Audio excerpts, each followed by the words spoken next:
That book I recommended, The Mystery of Capital, is a good example. It helps us understand the phenomenon of Bitcoin and the broader concept of tokenization within blockchain systems, which is absolutely essential. So today I'd like to offer you a simplified explanation to make this clearer. I'll illustrate it with two key ideas. The first one is something called a collection coupon, like an old school bus ticket coupon. Those of you around my age probably remember this.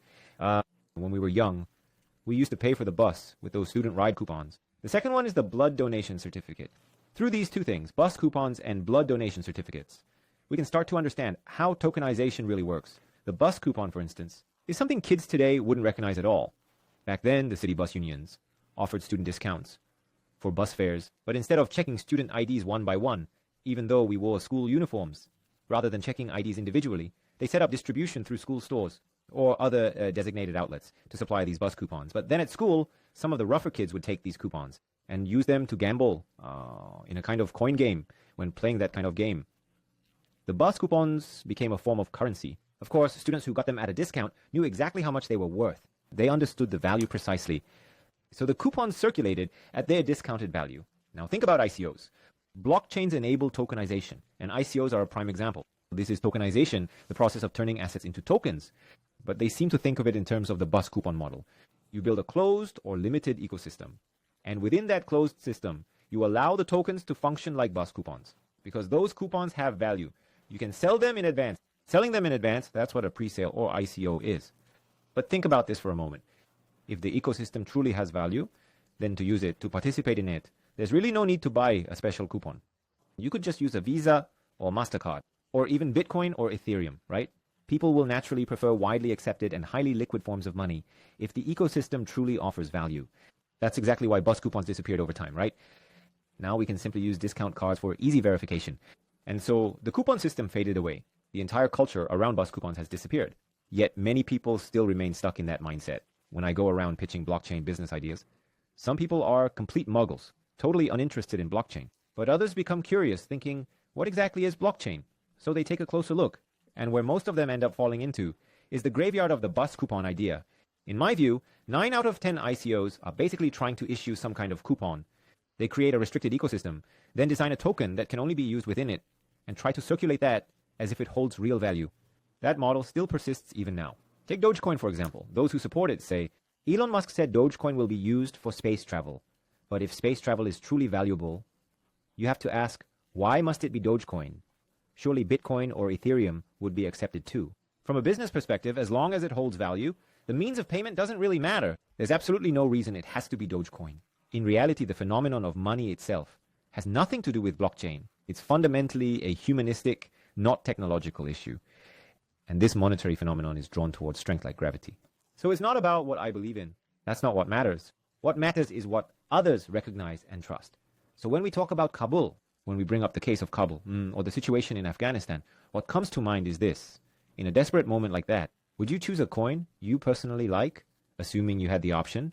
Or would you choose Bitcoin, the one everyone else is choosing? It's an obvious question, really. When survival is on the line, when the stakes are high, won't you naturally choose what the majority has already chosen?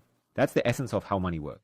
So you follow the crowd's choice, you grab the lifeline that others are already holding onto, because that rope is strong. That's why designing an ICO that limits where the token can be used is frankly nonsensical. It simply shows a complete misunderstanding of how money actually works. So then, why is blockchain-based tokenization such a revolutionary concept? Think about the blood donation certificate.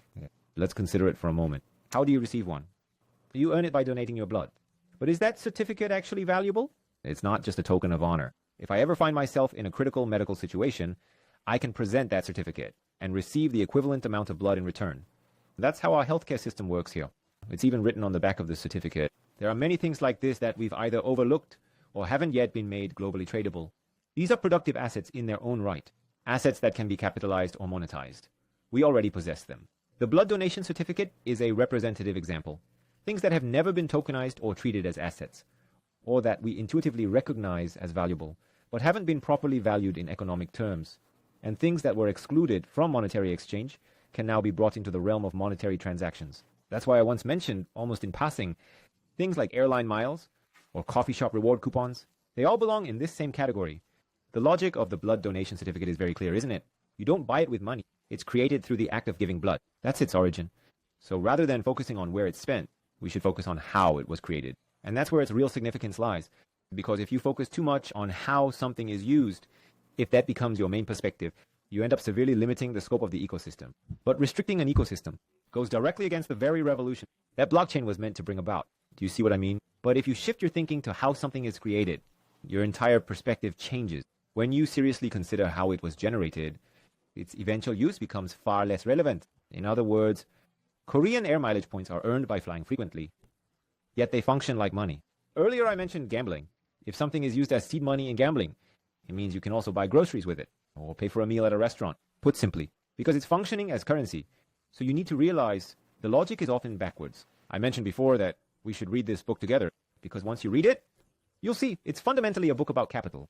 Most people don't truly understand what capital is, but both monetary and capital phenomena are deeply important dynamics. Even those who majored in economics often lack a clear grasp of what capital actually is. What we often dismiss as sunk costs too casually, those very things are actually crucial when it comes to understanding capital. So when building models to evaluate capital or money, these overlooked sunk costs are likely to be factored in with significant weight.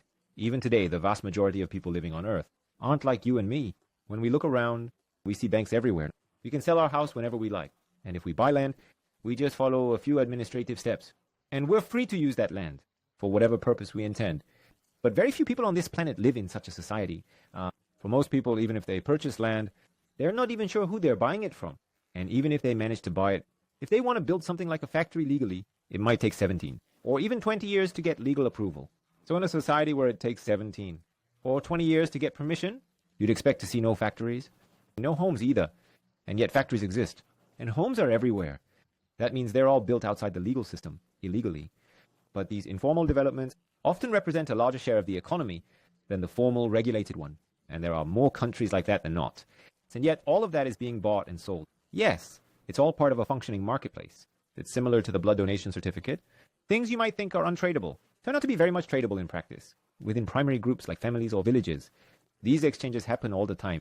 Now imagine those informal assets enter the kind of metaverse that Vitalik envisions, a blockchain-based metaverse.